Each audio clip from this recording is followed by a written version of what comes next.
داوای لێبوردن دەکەم من مانچێکە نەهاتوو. با گۆچانێکی دەستیەوە و چاوی پڕ لە فرمێسکەوە داوای لێبوردن لە هاوپیشەکانی دەکات. ئەو پەڕی ڕێزوش کۆمەندە لەلایە مامۆستا ئەمیر.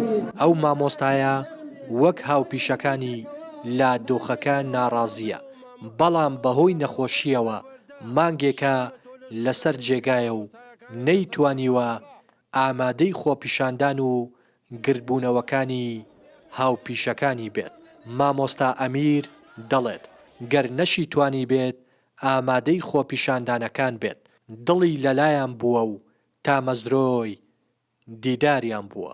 نازانم تۆ وەزیری چی مامۆستایەکانت لەسەر شەقام بن، تۆ لە دائیرە چی دەوام دەکەی؟ بۆ بەڕێوەبەری پەروەردە شەرمە تۆ لە ژووردانیشبی و مامۆستایەکانت لەسەر شەقام بن. بۆ بەڕێوەبەرەکان عەی بە داوای غیاب دەکەن. من یەکێکم 30 ساڵە مامۆستام نایکەمە ئیجازە ئەو نەخۆشیەم داوا دەکەم غیابم دەن. ئەگەر غیرەت و شەرەفتان هەیە وەرن غیابم دەن، دەمەوێت فەسڵ بکرێم لەسەر ئەو هەڵوێستم.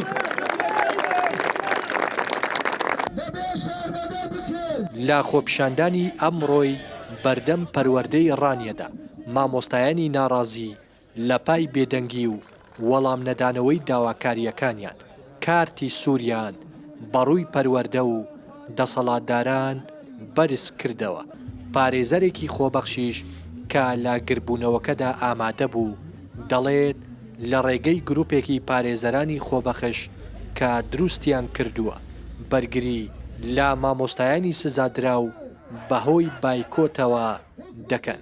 ئەمە دەمێ ئەوە بڵێم ئەم کارتە سوورەمان بە ڕووی دەسەڵاتە بەرز کردوتەوە کە بەڕاستی گەشتۆتە قیمە جواب نەدانەوەی دەسەڵات ینی لە قیمەدایە بۆیە ئێمە نیشانەی ئەوەیە کە بەڕاستی بۆ ئێمەش گەشتون بە پلەیەکی باڵا لە تووڕەیی ینی ئەم جواب نەدانەوەی دەسەڵات نیشانەی ئەوەیە کە بەڕاستی خۆیان بەخاوەنی ئەم نیشتیمانە نازانن و ئێمە بەڕاستی دڵنیایان دەکەینەوە بەم حەدی کارتە سوورین لەسەر ئەوەی کە بەردەوام دەبین ئێمە بۆیە لە کۆتایی ئەڵێم ئێمە و باوکەوت و شەقام بەردەوامین بەردەوام. ئێمە وەکو ژووری پارێزەرانی حاجیەوە ستافێکمان پێکەناوە گروپێکین خۆشبەختانە تا کافرتم لەگەڵ یانم کە دیفاع لە مافی ستەم لێکراو دەکەین لە ئێستاشە زوڵم لێکراوترین چین مامۆستایان و وانە بێژان بەیەکەوە و موچەخۆرانی هەرێمی کوردستانە. ئێمە بۆیە بووین بە مەحامی بۆی دیفاع لە مافی ستەم لێکراو بکەین.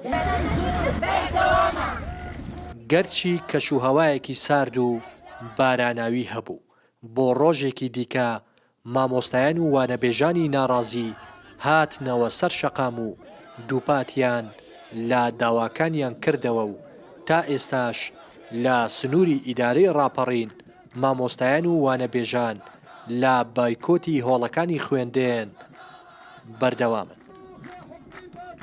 ڕێناس ئەرسەلان، کەناڵی پەیام ڕانیە.